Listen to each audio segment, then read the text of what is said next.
এখন কারো সাথে আর তেমন কথা বলতে ইচ্ছে করে না। ইচ্ছে হয় না কাউকে ফোন করে কয়েক মিনিট কথা বলি।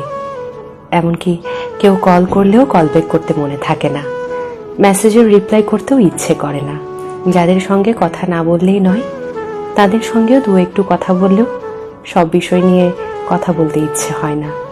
মন খারাপ, সমস্যা কোনোটাই কাউকে বলতে ভালো লাগে না। এসবের জন্যে আমি দুঃখিত। শুধু ভালো লাগে সারাদিন নিজের মতন থাকতে। ব্যস্ত থাকি বা না থাকি, তবু নিজের সঙ্গটাই মাত্রাতিরিক্ত প্রিয় হয়ে উঠেছে। যেই সঙ্গীহীনতায় একটা সময় আমার মন খারাপ হতো, মনে হতো আমিই যেন দুনিয়ার সবচেয়ে একলা অসহায় মানুষ। সেই খারাপ লাগা, সে একাকিত্ব আজ যেন সব থেকে বেশি প্রিয় হয়ে উঠেছে। এখন অমুক বন্ধু খোঁজ না নিলেও আর খারাপ লাগে না। কেউ ভুল বুঝলেও নিজেকে আর প্রমাণ করতে ভালো লাগে না। যারা আমার উপর অভিমান রাখেন কিংবা ভুল বোঝেন, আমি দুঃখিত।